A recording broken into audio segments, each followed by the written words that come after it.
50 বছরের পুরনো ওভেন ঘরে বসেই সামান্য কিছু উপকরণ দিয়ে বদলে নিন। ঘরোয়া উপকরণ দিয়ে পুরনো গ্যাসকে কিভাবে নতুন বানাতে হয় সেটাই তোমাদের সাথে আজকে শেয়ার করব। শুধুমাত্র তোমাদের জন্য এই 10 দিন ধরে আমি গ্যাস পরিষ্কার করিনি, এরকম নোংরা গ্যাসে রান্না করছি। তোমাদের জন্যই কিন্তু এত কষ্ট করছি।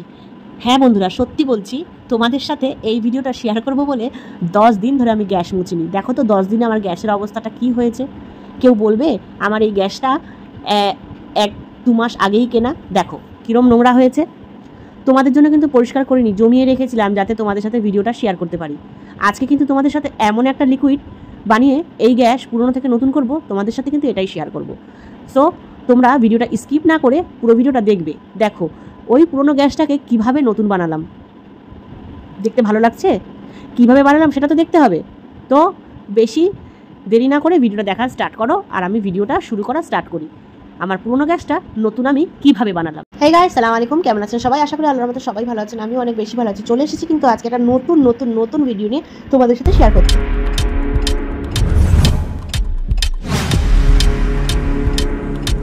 সবার প্রথম যে উপকরণগুলো আমার লাগবে সেগুলো হলো লেবুর খোসা। হ্যাঁ বন্ধুরা, এই লেবুর খোসাগুলো আমি কিন্তু 4-5 দিন ধরে জমিয়ে রেখেছি।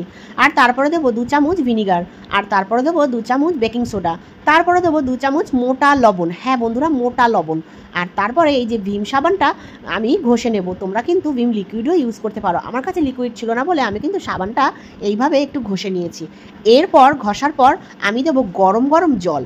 জলের মধ্যে সাবানটা গলে গেলেই ফুটাতে দেবো।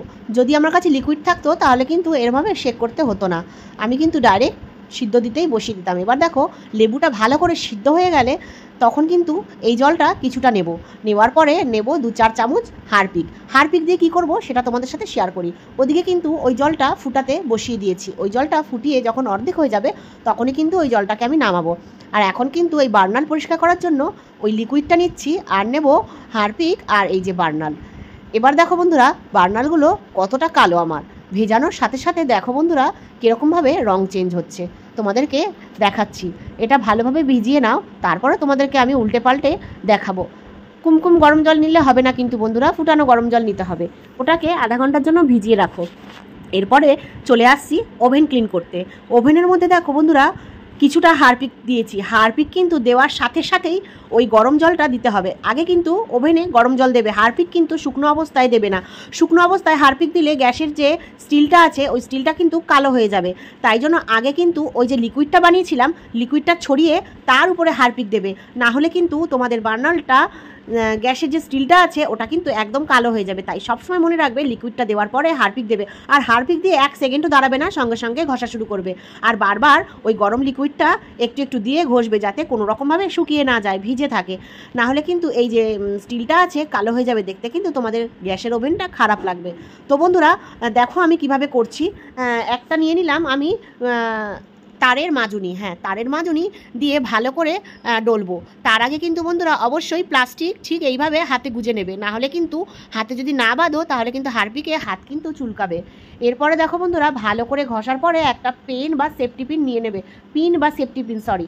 নিয়ে ভালো করে এই যে নাটগুলো আছে নাটগুলো কিন্তু ঘষে নেবে। দেখো বন্ধুরা কোনো কষ্ট ছাড়াই কত সুন্দর গ্যাসটা পরিষ্কার হয়ে গেল। হ্যাঁ বন্ধুরা, কষ্ট ছাড়া বলবো না, কষ্ট কিন্তু খুবই হয়েছে। 1 ঘন্টার ভিডিওটা তোমাদেরকে মাত্র 7 মিনিটে দেখাচ্ছি। এবার তোমরাই বলো আমার গ্যাসটা কিভাবে পরিষ্কার হচ্ছে।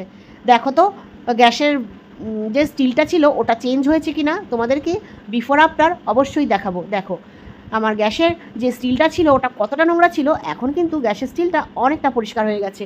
তোমরা কিন্তু বাড়িতে এইভাবে পরিষ্কার করে নিতে পারো, পুরনো গ্যাসের ওভেনকে নতুন করে নিতে পারো।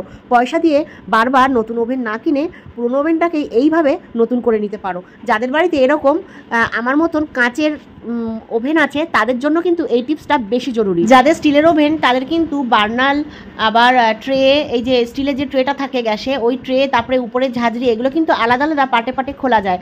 আর যাদের এরকম কাঁচের ওভেন তাদের কিন্তু পাটে খোলা যায় না, এগুলো সিল থাকে। তো ওগুলো পরিষ্কার করার জন্য এই টিপসটা তোমরা অবশ্যই ফলো করতে পারো। এরপরে দেখো বন্ধুরা গ্যাস পরিষ্কার করে তো তোমাদের দেখিয়ে দিলাম, এবার দেখাতে হবে আমার এই বার্নাল পরিষ্কার করে।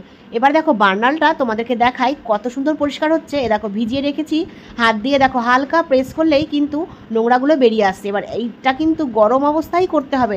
তোমরা যখন এটাকে ভেজাবে তখন ফুটন্ত গরম জলে ভেজাবে। এবার যখন হাতে সইতে পারবে সেই সময় কিন্তু এইটা ডলতে হবে। হাতে সইতে পাবে যখন তখনই ডলবে, একদম ঠান্ডা হয়ে গেলে তখন কিন্তু এই মিশ্রণটা দেওয়া কোনো লাভ হবে না, তখন কিন্তু এই কালো লেয়ারটা আবার এই বার্নারের মধ্যে চিপকে যাবে। তার জন্য গরম থাকা অবস্থাতেই এটাকে ভালো করে ঘষতে হবে। এবার তোমরাই দেখো বন্ধুরা, আমি কিন্তু লাইভ তোমাদেরকে করে দেখাচ্ছি কিভাবে, দেখো ঘষে ঘষে তুললাম। তোলার পরে দেখো বন্ধুরা এই বার্নারটা কীরকম চকচকে ঝকঝকে করছে। তোমরাই বলো বন্ধুরা, আমার কি আর নতুন গ্যাস কেনার প্রয়োজন আছে? এই বার্নারটা পরিষ্কার করার সময় অবশ্যই মনে রাখবে বন্ধুরা, হাতে কিন্তু একটু চুনচুন করতে পারে। তো আমার প্লাস্টিক পরে অসুবিধা হচ্ছিল বলে আমি কিন্তু প্লাস্টিকটা খুলে নিয়েছি। তোমাদের অসুবিধা হলে তোমরা প্লাস্টিক পরে এই কাজটা করতে পারো। তোমাদের সাথে কিন্তু আমি বিফোর আফটার লুকটা অবশ্যই শেয়ার করব। দেখো আমার আগের বার্নারটার অবস্থা, মানে আমার গ্যাসটার অবস্থা কীরকম ছিল তোমাদের সাথে শেয়ার করছি। দেখো তোমরা নিশ্চয়ই দেখেছো প্রথমেই ভিডিও স্টার্টিংয়ে, আবার তোমাদেরকে দেখাচ্ছি দেখো ভালো করে যে ট্রেটা কীরকম ছিল আর বার্নারগুলো কীরকম ছিল। এখন কিন্তু দেখো বন্ধুরা, মনে হচ্ছে আমি এক্ষুনি নতুন গ্যাসটা কিনে নিয়ে এসেছি। এবার তোমরাই বলো যে আমার পরিষ্কার করা কীরকম হয়েছে। তোমরা কিন্তু ভিডিওটা ভালো করে দেখে তোমরা তোমাদের বাড়ির ওভেনটাকে ঠিক এইভাবে পরিষ্কার করে নেবে। দেখো যে নাটগুলো ছিল, নাটগুলোতেও কিন্তু একটুও কালো ভাব নেই, আর বার্নারগুলো কিন্তু একদম কালো হয়ে গেছিলো। সেই বার্নারগুলো দেখো এখন পিতলটা চকচক চকচক করছে। এবার আমি তোমাদেরকে গ্যাসটা কিন্তু জ্বালিয়েও দেখাবো। এবার তোমরা জ্বালিয়ে দেখো, গ্যাসটা জ্বালিয়ে দিয়েছি, দেখো কত সুন্দর, একটা ফুটোর থেকেও ব্লকেজ নেই, সমস্ত ফুটো থেকে কিন্তু গ্যাস বেরোচ্ছে। এবার কিন্তু তোমাদেরকে আমি গ্যাসটা জ্বালিয়েও শেয়ার করে দিলাম।